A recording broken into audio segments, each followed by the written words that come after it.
Hello everyone, welcome to all of you. Today we are going to learn question number 5 from exercise 1.2.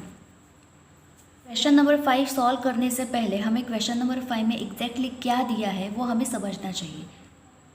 इस question का meaning जान लेते हैं. What is given in this question exactly. Okay, so let's start. इधर हम example लेते हैं. What is given? 6 raised to n is given. Can end with the digit 0 for any natural number n. तो यहाँ पे जो n नंबर दिया है वो नेचुरल नंबर है. Okay, and natural number start from 1 to infinitely many. अभी इसका एग्जैक्टली मीनिंग समझ लेते हैं. See 6 raised to n is given. अगर हम इस n की जगह कोई भी नेचुरल नंबर सब्स्टिट्यूट करते हैं like 6 raised to 1, then what we will get 6, right. If we put 2 in the place of n, we will get 6 square, that is nothing but the 6 into 6, which is equal to 36. Similarly, if we put 3 in the place of n, we will get 6 into 6 into 6, that is nothing but the 216.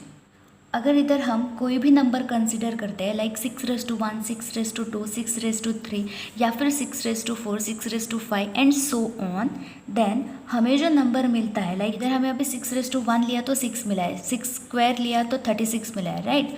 सो हमें जो अगर number मिलेगा क्या उसके unit place में zero होगा क्या, वो हमें सॉल्व करना है. इसमें तो हमें ज़ीरो नहीं दिख रहा है, 6 स्क्वायर में भी ज़ीरो नहीं दिख रहा है, देयर इज़ 6. 6 क्यूब में भी ज़ीरो नहीं दिख रहा है, देयर इज 6 अगेन. ओके, सो क्या 6 raised to n, तो फिर n कोई भी नेचुरल नंबर हो, क्या हमें कभी भी ज़ीरो मिल सकता है क्या, में वो हमें फाइंड आउट करना है. अगर हम कोई भी ऐसा नंबर लेते हैं जिसके यूनिट प्लेस में ज़ीरो हो, चाहे वो 10 हो सकता है, 20 हो सकता है, 30 हो सकता है, 40, 50, एनीथिंग, राइट. सो इधर एग्जांपल के लिए मैंने 10 लिया है. वी कैन से दैट अगर कोई भी नंबर हो जिसके एंड में ज़ीरो है तो इसको हम डेफिनेटली 2 and 5 से डिवाइड कर सकते हैं, राइट. लाइक अभी हमने इधर एग्जांपल लिया है 10 का. सो 10 को हम 2 से भी डिवाइड कर सकते हैं एंड 5 से भी डिवाइड कर सकते हैं, राइट. चाहे वो कोई भी नंबर हो जिसके एंड में ज़ीरो है उसको हम 2 से भी डिवाइड कर सकते हैं और ओके और 5 से भी डिवाइड कर सकते हैं, that is nothing but the 2 and 5. 2 से भी डिवाइड कर सकते हैं एंड 5 से भी डिवाइड करते हैं, ओके, नॉट और. ओके, सी देखो इधर एंड और में थोड़ा सा डिफरेंस है, बिकॉज अगर कोई भी नंबर हम ऐसा लेते हैं जिसके एंड में ज़ीरो है तो उसको 2 से भी डिवाइड होना चाहिए और 5 से भी डिवाइड होना चाहिए, ना कि किसी एक नंबर से. अगर किसी एक नंबर से हम उसको डिवाइड करेंगे तो हम ये नहीं कह सकते कि given number is exactly end with zero. Okay, now what we have to find 6 raised to n can end with the digit zero or not, right. So हमें इधर एक कंडीशन मिल गया कि अगर किसी भी नंबर के एंड में ज़ीरो होता है तो उस नंबर को हम डेफिनेटली 2 and 5 से डिवाइड कर सकते हैं, right. So can we apply this here? Yes, definitely. But हम 6 raised to n and 2 and 5 को कैसे रिलेट करेंगे? So first of all we have to find factors of 6. What are the factors of 6? Yes, 2 into 3. Now see इधर what is the meaning of this? ये जो 6 है वो 2 से भी डिवाइड होता है एंड 3 से भी डिवाइड होता है, बट ये जो 6 है वो 5 से डिवाइड नहीं होता है, राइट. ये जो 6 है वो 5 से डिवाइड नहीं होता है. अगर वो डिवाइड होता तो हमें इधर फैक्टर 5 मिलता, बट हमें इधर फैक्टर 5 नहीं मिला है. That means 6 is divisible by 2 and 3, not by 5. Okay, so similarly अगर हम 6 raised to n कंसिडर करते हैं सो सेम हमें इसके फैक्टर्स भी यही मिलेंगे, 2 into 3. अगर हम 6 स्क्वायर कंसिडर करेंगे तो हमें फैक्टर्स मिलेंगे, it's 36, right. So this can be express in the form of 2 square into 3 square. Means 6 raised to n can be expressed in the form of 2 raised to n and 3 raised to n.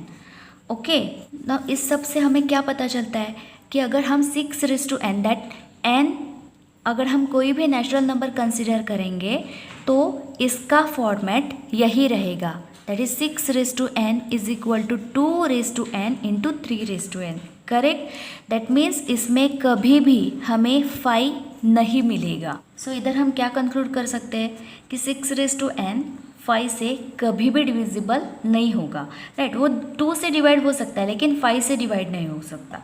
लेकिन अगर unit place में 0 चाहिए तो हमें उसके factors 2 and 5 दोनों चाहिए, right. Means that number should be divisible by 2 and 5, right. But इधर तो 6n 5 से डिविजिबल नहीं है, तो फिर क्या हम कह सकते हैं कि 6n can not and with the digit 0? Yes, definitely. I hope ये एक्सप्लेनेशन आप लोगों को समझ में आ गया होगा, लेकिन ये हम सब थेरी पार्ट में कैसे लिखेंगे वो अब हम देखेंगे। So see, solution will be if the 6n ends with the digit 0 then it should be divisible by 5 and 2.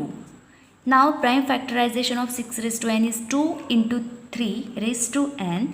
So here prime factorization of 6n doesn't contain number 5.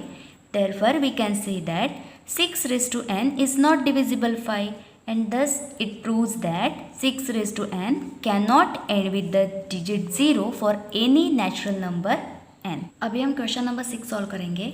Explain why 7 into 11 into 13 plus 13 and 7 into 6 into 5 into 4 into 3 into 2 into 1 plus 5 are composite numbers. Okay.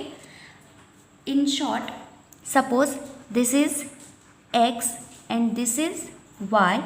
We have to prove that x and y are composite numbers. Okay. लेकिन ये prove करने के लिए हमें ये पता होना चाहिए कि what is the meaning of composite numbers. So we know that if a number is composite then it means it has factors other than 1 and itself, right?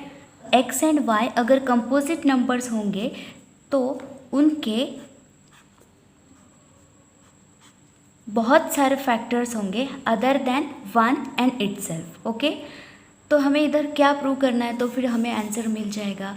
Now here we have to prove that x and y has factors other than 1 and itself, okay. For that we will take first number, that is 7 into 11 into 13 plus 13, okay. अभी इधर ये prove करने के लिए हमें इधर इसके पहले फैक्टर्स फाइंड आउट करने पड़ेंगे, right. Here we can make 2 parts. First part is 7 into 11 into 13 and second part is 13. So from that we can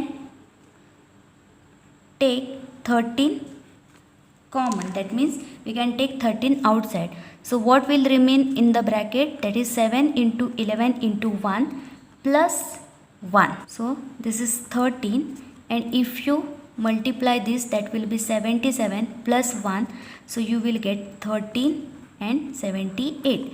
That means you can represent it as 13 into 78, right. Means here we got factors of x, means factors of 7 into 11 into 13 plus 13 are 13, 78 and 1, right.